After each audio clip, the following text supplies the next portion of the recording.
Bueno, gracias por la pregunta, porque es una pregunta frecuente, dado que la mayoría de las personas no ven clara la relación entre el derecho y el espacio, concretamente el espacio ultraterrestre. Es verdad que el espacio ultraterrestre ha sido un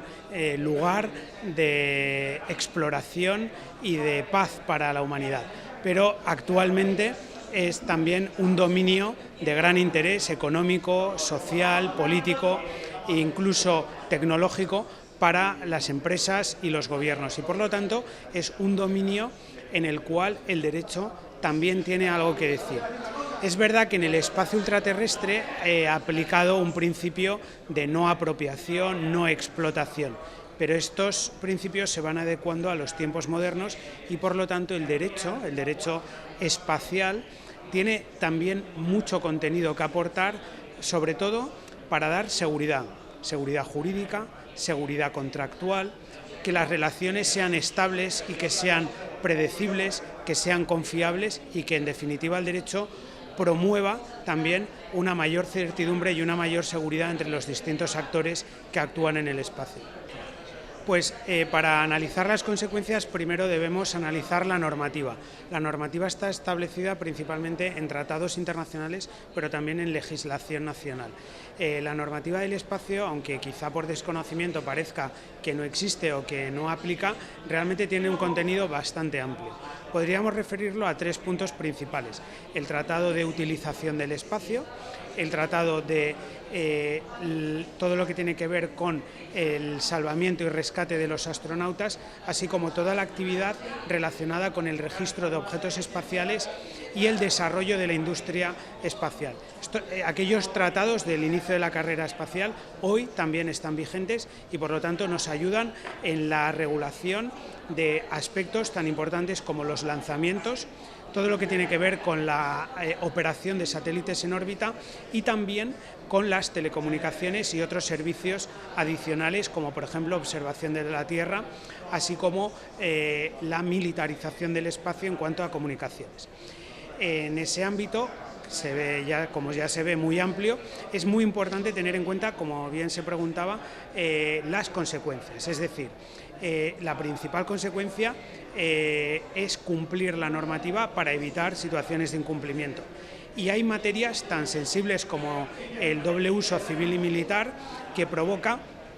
que el incumplimiento de esa normativa incluso sea constitutivo de delito. Por ejemplo, un delito de contrabando, por el hecho de llevar a cabo una exportación no autorizada fuera de territorio de la Unión Europea.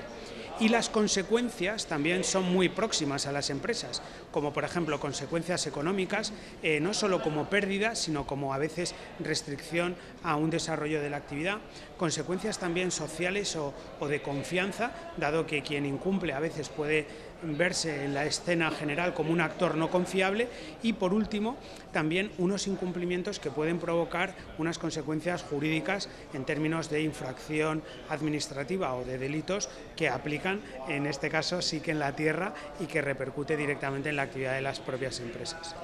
Esta cuestión sobre la responsabilidad respecto de daños a personas o bienes ha sido también contemplada en el Tratado de Responsabilidad del año 1972. Básicamente se diferencia la responsabilidad sobre personas y bienes en la Tierra o en el espacio, y se determina quién haya de responder en función del estado de lanzamiento, que puede ser un estado o varios, así como también el estado de registro del objeto espacial en caso de que, por ejemplo, pequeños satélites puedan llevar a cabo un daño. Entonces, por ser claro, la responsabilidad se determina en función del estado de lanzamiento, si no ha llegado a órbita, y en ese caso responde el estado que haya lanzado o promovido el lanzamiento, según establecen los tratados, concretamente el Tratado de Responsabilidad. Y en caso de que el satélite haya llegado a órbita o más allá, como dice literalmente el tratado, responderá el estado de registro, si es que se ha producido el registro de ese objeto espacial, lo que significa, respondiendo a la pregunta, que es muy importante registrar cada objeto porque determina la responsabilidad aplicable. Muy buena pregunta. Efectivamente, la duda de si responde el Estado o la empresa del lanzamiento era una cuestión que cuando se redactaron los tratados no aplicaba del todo, porque como lanzaban principalmente autoridades gubernativas, no se planteaba la necesidad de un Estado que respondiera por una empresa. Sin embargo, en la década reciente en la que estamos, la irrupción del New Space y la aparición de actores privados provocaría la separación de las responsabilidades. Es decir, en caso de daño respondería el Estado y asumiría la consecuencia del Estado, que luego reclamaría en acción de repetición contra la empresa que haya promovido o efectuado el lanzamiento. Estamos en un momento muy interesante de cara a la regulación. Como es público y notorio, Europa está liderando un proyecto normativo del cual no se conoce el contenido para llevar a cabo una ley de actividades espaciales y España tiene una regulación específica también en desarrollo, no se sabe su contenido, para regular las actividades espaciales. Quizá aquí la aproximación interesante es entender que mientras que Europa puede regular en conjunto todo el marco normativo de los Estados miembros, cada Estado miembro regulará a escala nacional sus actividades espaciales, porque los Estados miembros no tienen soberanía en el espacio ultraterrestre como tal, y por lo tanto esta es una limitación a tener en cuenta también en la normativa. Y ojalá que estas normas ayuden al sector a su mayor despliegue, a poder llevar a cabo las actividades con mayor seguridad jurídica y también a tener en cuenta que el desarrollo que puedan llevar a cabo estas empresas, como también los gobiernos, posibilite una mayor cooperación y coordinación internacional en mejor cumplimiento de la normativa que se vaya aprobando, tanto la europea como la respectiva normativa nacional.